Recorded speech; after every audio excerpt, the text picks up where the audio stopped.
Jonatan Berggren is on an absolute tear with the Grand Rapids Griffins. And after some Twitter discourse got the debate heated, we discussed whether or not Ken Holland was ever actually a good general manager.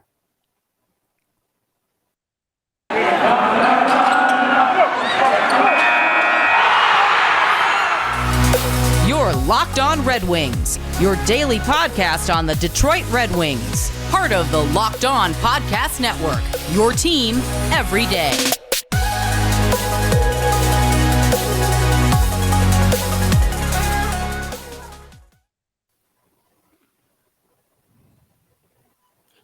Welcome back to the Locked On Red Wings podcast. Did that take long?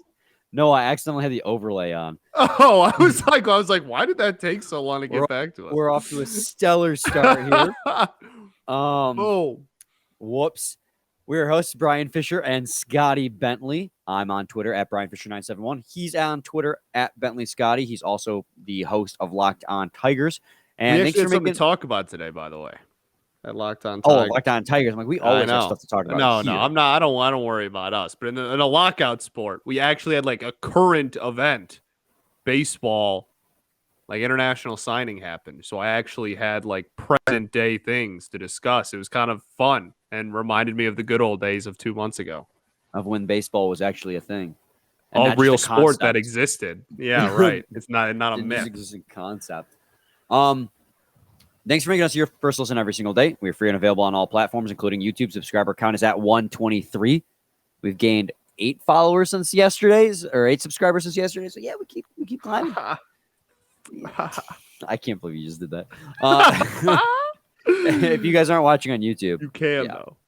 That's the thing. You can. We had a couple things to talk about. Jonatan Berggren is on an absolute tear on Tuesday night against the Cleveland Monsters, or are they still the Monsters? They've gone through a couple different name changes. He had 4 assists, and then a couple nights ago, he had an absolute filthy overtime winner. And after what was a cold start for Jonatan Berggren, he has very quickly become a dominant force with the Griffins. He's finally adjusted to North America, and that 2018 2018 draft pick, third round, 33 overall. Holy cow, I'm struggling today, Scotty. And the layover at the beginning, man. It's just, some days are like that. Some days are like that. But the point being is Berggren finally looks like he might be NHL ready. Yeah, no, I mean he went on a little bit of a goal streak there earlier in the season and then kind of cooled off with the goals scored, but the assist totals have been phenomenal all season. And he's just under a point a game, I believe, like 0.92 or 93 or something like that. Just a few points away from being a point a game player. And a large majority of those are all assists. The playmaking has been stellar down there. I think maybe in a perfect world, you'd like to see the goals smidge them higher, but it's not to the point where you're looking at him and you're like, oh, wow, he needs to stay down there for, 2 more seasons or another season or whatever and work on himself. I think he's pretty close to breaking through. Yeah, I still would want to stay away from having him play more than his rookie minimum this season. You don't want to burn a year on that, but because you can just start him next season. You're already halfway through the season at this point, and you don't really need to bring up another rookie. There's not really room for him on this roster as is right now, as he's could play either wing. Even though the depth could use somebody like him, there's just not really the roster spot at the moment to give him. We kind of had this discussion with Joe Veleno earlier in the season. Now Veleno's an everydayer, although not playing all that great, but that's a different conversation for another day. No, he's like you said, his goal scoring isn't quite there yet, but the production is absolutely there. And all 4 of those assists he got in the Cleveland game last night were nice feeds. Like, he plays with his head up. When he gets the puck on his stick, he's looking for a pass almost every single time. He's very, very picky about the shots he takes. And he has to have a perfect opportunity to score, which sounds like Jeff Blashill's kind of man. As Jeff Blashill's a big scoring chance kind of guy. But he is definitely the type of player who opts to pass more often than shoot, which isn't necessarily a bad thing because, again, he's 27 points in 30 games played with the Griffins this season. The production is coming via assists, and that's not a bad thing to have at the NHL level by any stretch of the imagination. No, definitely not. I mean, having someone that when he comes to the next level is going to see the ice very well, going to have a very good sense of the game is not a bad thing at all, even if he's not filling the net. I think especially down there in the lower lines, right? Like the ability to set up teammates and stuff is, pretty straightforward and might seem like obvious things to say, but that's an invaluable skill that some people never really master. And having someone that, not saying that he's mastered it by any stretch, but having somebody who's already that comfortable with sharing the love and sharing the sugar is definitely a good thing to have, especially again if you're going to be down there in the bottom six with at the beginning at least with some maybe a Phillips Zadina or something, you know what I mean? Like it could stir in the pot. Let's go. I'm just saying, there are dudes down there that we want to have the ability to score, and the top six we found quite a lot of production and goal scoring from. The bottom six we haven't, and maybe plugging in a dude down there that has the ability to pass that well and get that many assists and set up teammates is might be a pretty damn good thing for this team. And just because he has 8 goals on the season doesn't mean he can't score. And I mentioned it a couple minutes ago that he's a very picky shooter. His shooting percentage, Scotty, is 16.7%. So he's not taking a lot of shots, but the shots he does take are coming from prime scoring chances. And we saw it just a couple nights ago with that absolute filth of an overtime goal that he had. Unreal. He comes along the boards and takes the puck away from 2 dudes. He goes down the wing. 2 dudes. Causes the defenseman to trip and fall over himself. Turns back towards the goaltender. The defenseman gets up and then he sees him coming, cuts across. Berggren stops. The defenseman then overskates, the same one that fell over, and then he just puts it high shoulder far side. Like dirty dangles, baby. It was just dirty dangles and incredible patience on Berggren's part. And he was snatching ankles. For his 8th goal of the season, I mean, that's just one hell of a goal to score for your 8th goal. And yeah, absolutely. That's just what I mean when he picks and chooses when to shoot, and when he does, it's a good shot. Yeah, maybe shoot a little more. Let's see what you got in the tank. You know what I mean? Like I wouldn't mind seeing him, especially down in the AHL. I would want him to just fire away and see the amount of production you can really do and the kind of damage you can do. And we saw in last night's game, we saw the 4 points and all 4 were assists. I mean, it's exciting. It's exciting, and I agree with you. I don't think you ruin any rookie level anything with calling him up this year. I don't think you call him up for that amount of time unless you're strapped with injuries and just like have to. But I'm pumped, man, and it's going to be fun to have a facilitator down there in the bottom lines when he first comes up.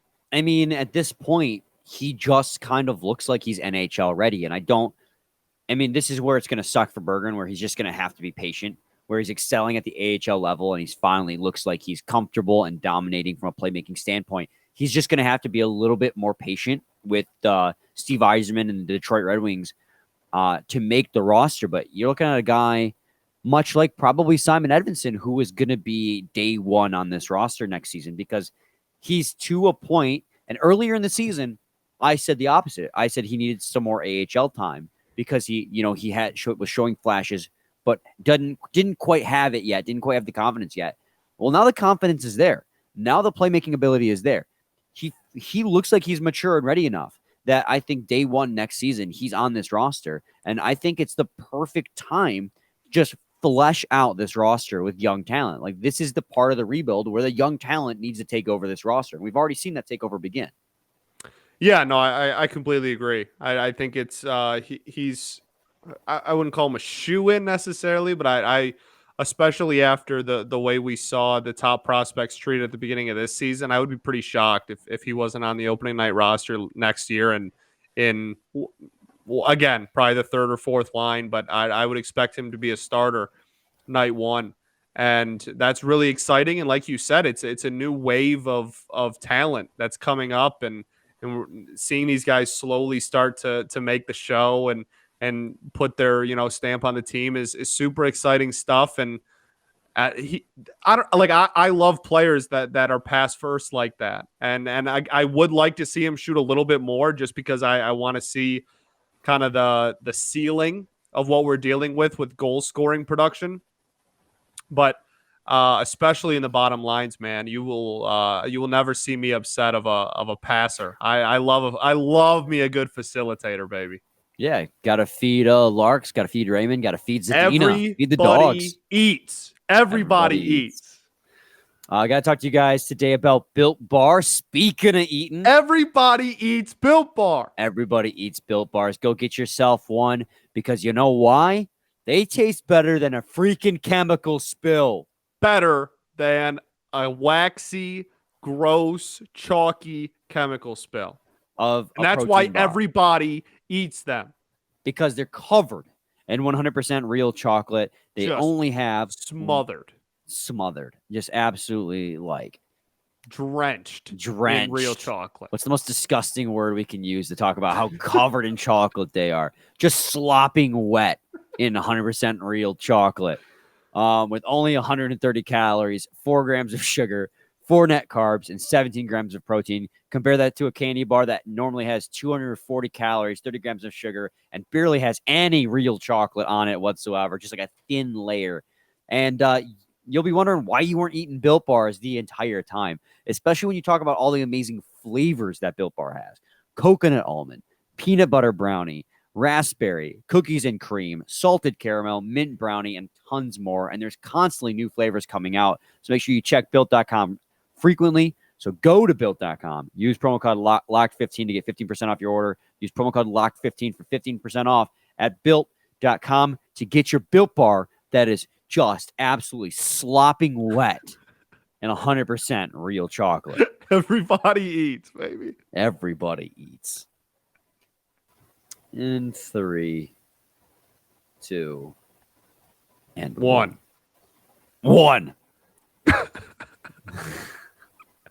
So aggressive. Segment 2, Locked On Red Wings podcast. Speaking of aggressive, we're about to get very aggressive, as we're going to talk about something that got very popular in the Twitterverse the other day. Yeah. And our boy Nolan was kind of at the center of it again. He didn't start it, but maybe it's because he's on my timeline a lot. Nah, dude. He's a certified pod star. That's just that's Nolan Bianchi, man. I love that man to death. He's that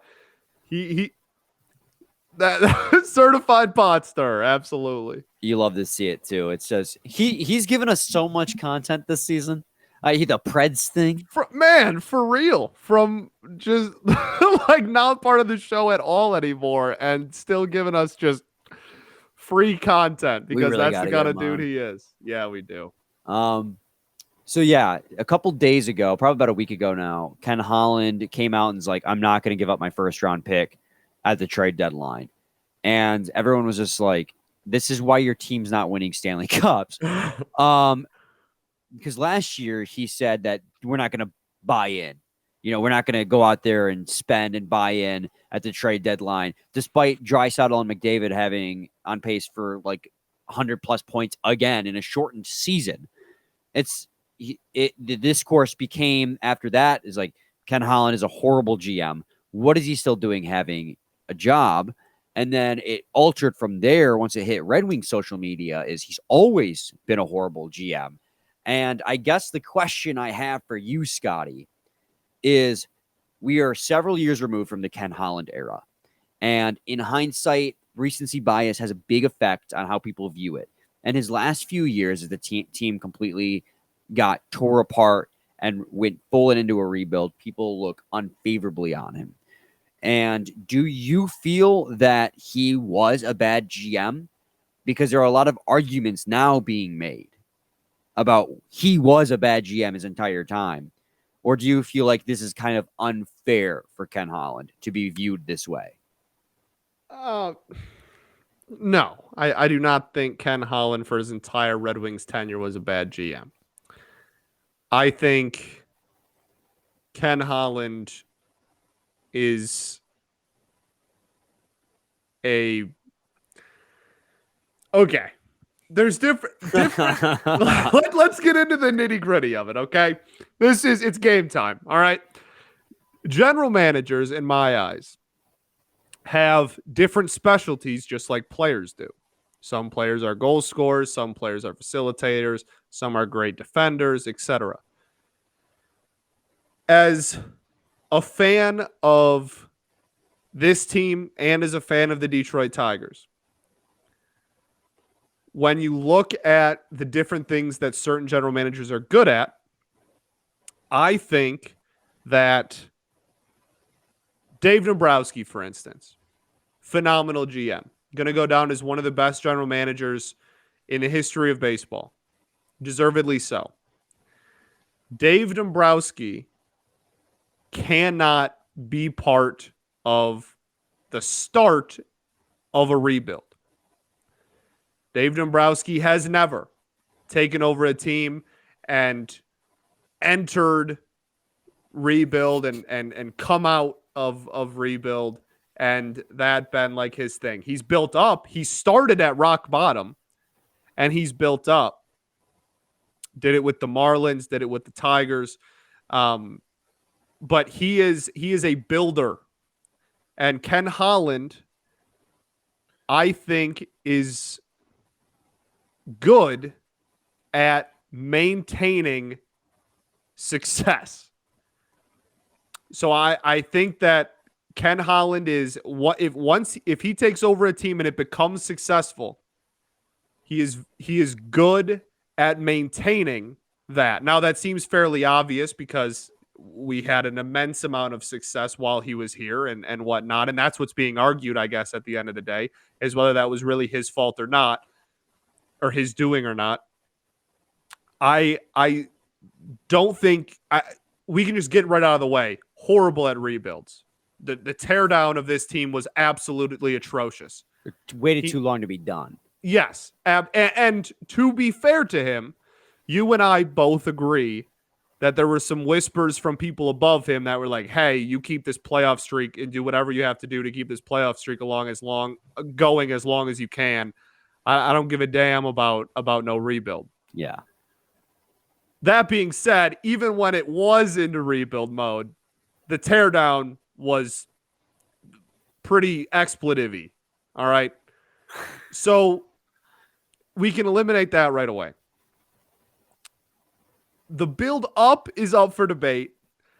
And the biggest thing with the maintained success that's up for debate is how much of that was actually a talent or because of Ken Holland being a good general manager, or did he just luck into having, finding Zetterberg, finding Datsuk, and just luck into the early 2000s generation crossing over into the late 2000s generation, and none of that was to his credit. Yes, I agree with all of that. Here's the thing about the Ken Holland debate is that both can be true. He can both be a really good GM for some reasons and a really bad GM for others. Now, I think his time in Edmonton has been a dumpster fire. I think being gifted not one, but two generational talents and refusing to go all in when they are in their prime is a complete and utter failure on his part. But what you said about Ken Holland in his time here is completely true. And now there are two chief counterpoints to why people believe he was an awful GM his entire career. And I'll tell you those. But first, I got to talk to you guys today about BetOnline.ag. BetOnline. That's what you call a tease, Scotty. BetOnline would like to wish you a happy new betting year as we continue our march to the playoffs and beyond. BetOnline remains the number one spot for the best sports wagering action for 2022. New year and a new updated desktop and mobile website to sign up today and receive your 50% welcome bonus on your first deposit. Just use promo code LOCKEDON to get started. From football, basketball, hockey, boxing, and UFC, right to your favorite Vegas casino games. Don't wait to take advantage of all the amazing offers available for the 2022 season. BetOnline is the fastest and easiest way to wager on all your favorite sports. BetOnline, where the game starts. So yeah, Scotty, the thing that I was going to mention, the two chief arguments that people are making is that, one, he rode the coattails of Jim Devellano and everything he and Scotty Bowman had built together on the Detroit Red Wings. That 1997 Cup team and everything up to that point, he just got promoted in 1998 absolutely and rode that way. He didn't even have to build it up. And that's, again, back to my point in the previous segment. He has proven that he's not good at building up, or I guess has yet to prove, I should say. He hasn't really been put in a situation where he's had to build up, except for now Edmonton, and he's been bad at it, objectively, I think. And he also, on the tail end, has proven that he's bad at the tear down. Yes. So it's the middle of how good he actually was and how important he was to the maintained 2 decades of success. How much is that actually accredited to Holland? So here's where I actually disagree with he riding the coattails.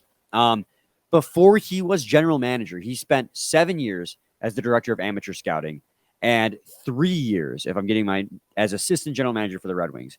And as a scout, he was partly responsible for the drafting of players like Nick Lidstrom, Sergei Fedorov, Vladimir Konstantinov, Darren McCarty, and Chris Osgood.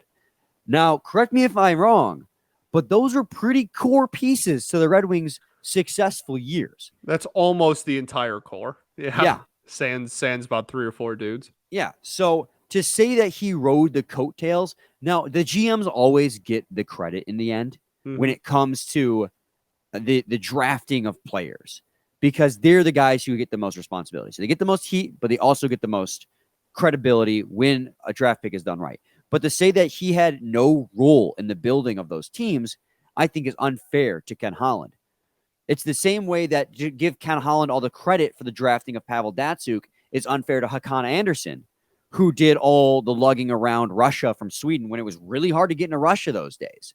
And that's the other argument, is that he got lucky with the drafting of Zetterberg and Datsyuk.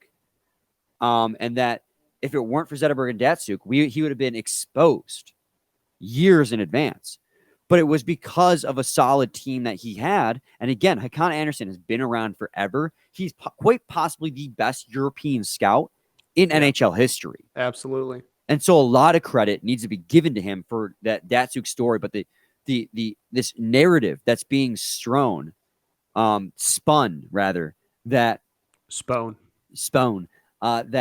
Ken Holland and the Red Wings got lucky with Zetterberg and Datsyuk is completely asinine, because there's an incredibly awesome story behind why Datsyuk got drafted.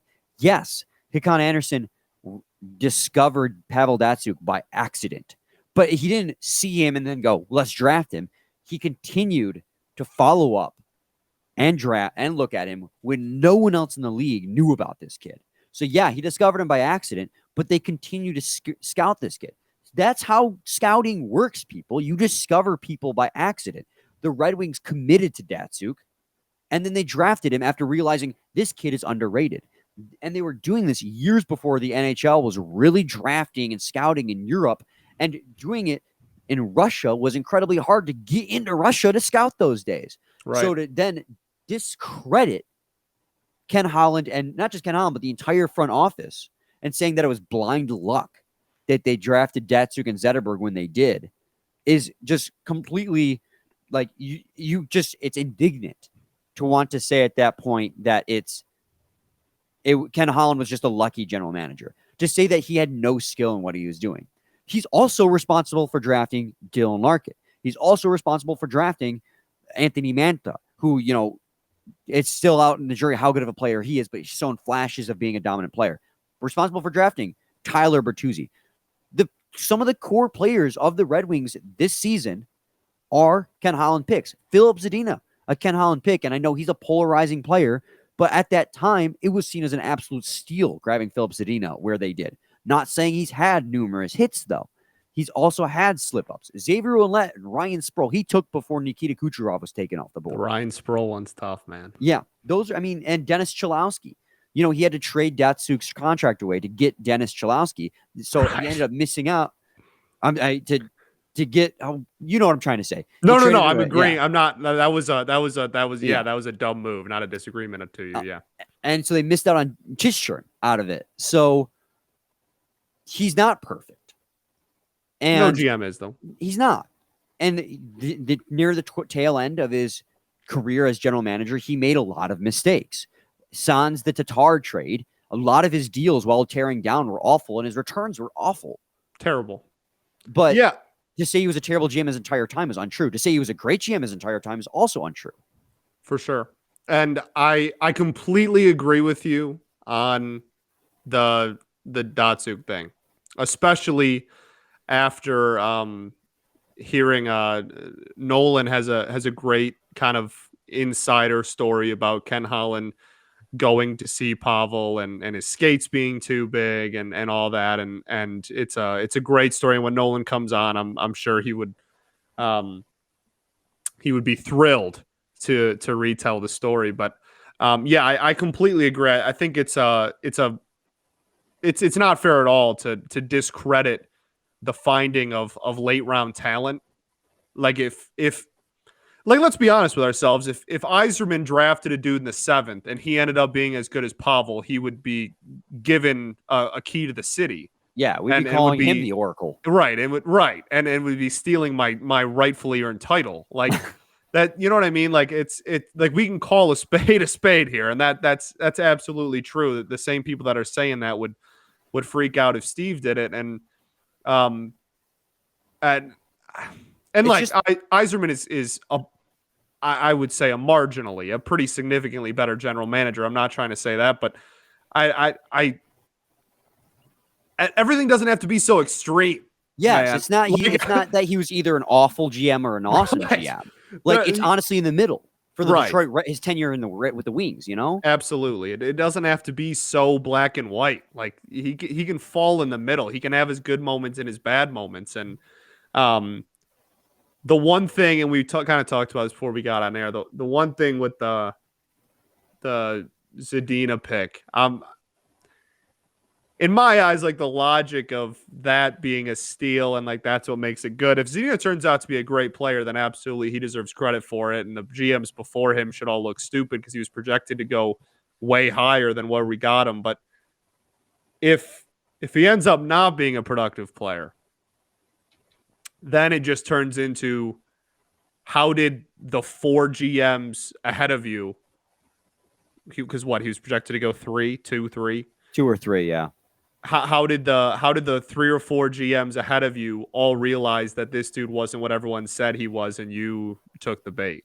And like that's a small thing. And again, everybody has good moments and bad moments, and no GM is perfect. And I completely agree with you on the Datsuk thing. And at the end of the day, like I said, I maybe it's an anticlimactic answer, but you can be good at times and bad at times. That's just like how most things actually are in the world. Well, and in the end, I do think Ken Holland had overstayed his welcome, and he was a chief piece of Yzerman leaving in the first place because he didn't want to change out of his general manager role. And, you know, that's like the rumor. It's never been confirmed. But like that is Steve Yzerman left for Tampa because they wanted him to be general manager, and Ken Holland said no, is what the rumor has always been.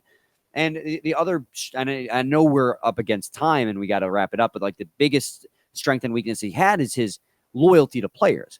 And obviously his pre-cap versus post-cap debate, which I don't think we're going to have time to get into, about him being a good pre-cap general manager because he had a blank checkbook versus post-cap salary cap because he didn't know how to balance a checkbook, is a whole different debate. But players came to play for Detroit because he was loyal to the players. He treated them well. And I think that was a boon before the salary cap when he could give them an excessive contract and a long-term to come play for the team. But it was also a bane post-salary cap when he's handing out 4-year deals to guys like Justin Abdelkader and Darren Helm, who are already on the tail end of their prime and not, projecting in a good direction. So that loyalty is what draws players to Ken Holland and for many years. And it's just, in the end, was he an awful GM? No. Did his tenure end well? Also no. But can you say that his entire tenure here was like he was awful the entire time because he rode coattails? No, that's unfair. In the end, he was still a general manager to 3 Stanley Cup contending teams, and the roster did see turnover. And made the playoffs like every year until his last season, or his last 2 years. I just get sick and tired of this discourse that Ken Holland is awful when he just wasn't. He was near the end. Yeah, you could make the argument that he was bad, and I'll concede that because he doesn't know how to rebuild. He had never had to do that in his career before. I mean, up until that point, he was part of a team that was building up towards greatness. And then, so if he spent 7 years. So he joined the Red Wings organization in the late 80s. So the team was still bad at that point, but they were trajectorying upwards, and he wasn't responsible for that build besides his amateur scouting role then as assistant GM. He had never been the guy behind the wheel of a full rebuild before. Yeah. Oh yeah, absolutely. And again, like that, everyone agrees that the way he handled that was bad here, right? Like no one's trying to say that he's a good rebuilding GM, but GMs have their strengths and weaknesses, just like I said at the beginning, just like players do. And I think the amount of talent that you have on your team is not a negative. Like that's a ridiculous thing to imply that, his team was too talented, so he wasn't actually it's the Chris Osgood argument. What the hell is that, man? You know what I mean? Like, that's ridiculous. That's just preposterous to argue. So yeah, I completely agree. Same thing that's keeping Chris Osgood out of the Hockey Hall of Fame. Right. Because they always say that he had too much good talent around him and that his stats are inflated because he played with guys like Nicholas Lidstrom. Like, the dude had 400 wins. Right. Like, what are we arguing about? And he's responsible for bringing in a lot of the talent from the 08 Cup team on. Also, all the talent, really, not from the 08s specifically, but on. He's responsible for bringing in everybody. The Wings won the Cup in 08 because Dominik Hasek was ass in the first round, and Chris Osgood, as the backup, had to take over the starting role, got on a tear, and they won the Cup. Granted, I mean, just... Oh, are we back on Osgood? We're back on Osgood. Yeah. Let's get riled up about that, too. Let's go, brother. I'm ready for battle. I'm going to war with you, Brian. Let's go. Osgood to the hall.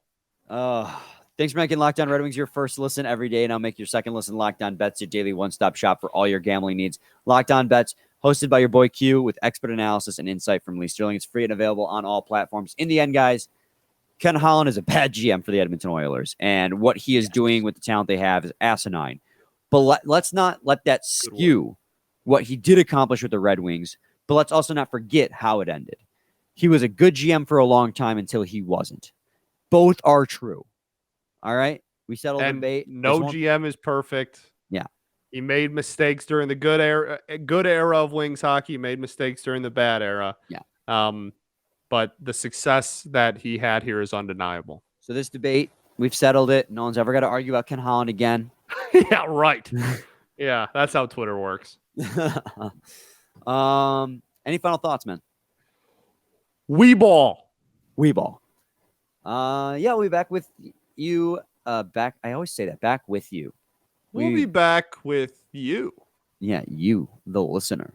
On tomorrow's episode. Same time, same place. It's your team every day. Every day.